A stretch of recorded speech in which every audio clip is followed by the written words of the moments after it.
this is all goes to the feet of the Democratic Party. The Democratic Party literally marginalized Arab American, Palestinian, and Muslim American voters. Kamala Harris did not really, in my opinion, make any effort to really win over the votes of these demographics.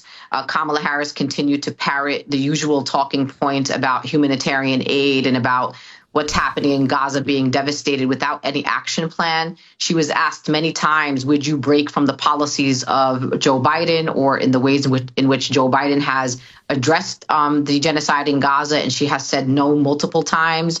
Again, Donald Trump engaged in outreach in the Muslim American community. He went and visited mosques. He met with religious leaders. He had billboards all across Dearborn that were multilingual in the language, in Arabic languages, in Bangla, in Urdu.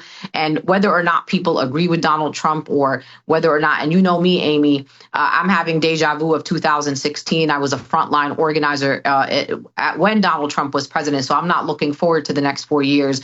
But the Trump campaign did the outreach. They filled in a gap that was left by the Democratic Party.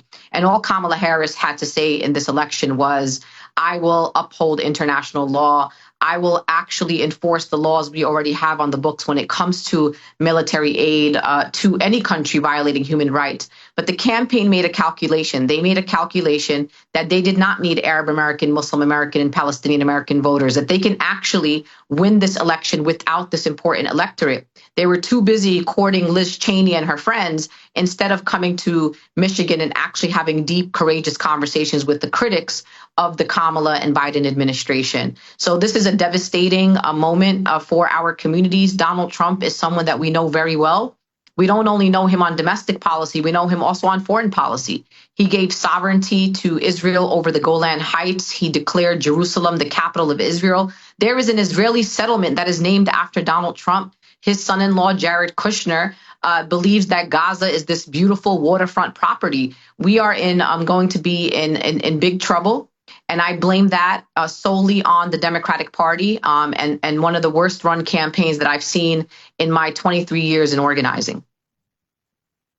And Linda, I wanted to ask you something I asked earlier to some of our other guests.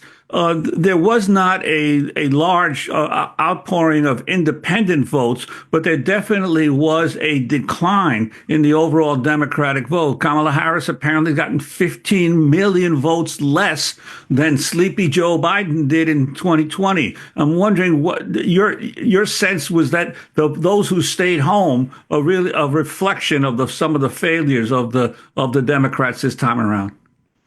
Absolutely. And the thing that people don't want to talk about, and as you know, the Democratic Party is not a fan of mine because they don't like to listen to critics who actually are organizers and know how to mobilize communities. Somebody should ask the Democratic Party, how much money did you invest in Black and Brown led organizations who do get out the vote efforts, who engage and build power locally in communities? Somebody needs to ask them that question. They spent a majority of their money on ads, on television ads, and really ignored the grassroots. I was on the ground in Pitt County, North Carolina. I was in Saginaw, Michigan. I was in Dearborn. I went to Georgia, and I did not see the type of field operation that is worthy of our communities. And Joe Biden had the Democratic House, Senate, and White House in his first 2 years, and he couldn't deliver on things like protecting and expanding voting rights. He blamed Joe Manchin and Kristen Sinema for being obstacles to his agenda. He couldn't even get 2 Democrats in line to pass legislation. Lots of women across the country care about things like reproductive rights. Why didn't the Joe Biden administration push Congress to codify Roe? We are in this situation because Democrats want to be in power, but they don't know how to use their power once they are in office. And that is a failure of the party. And the party has to go back to its roots if it wants to move from here.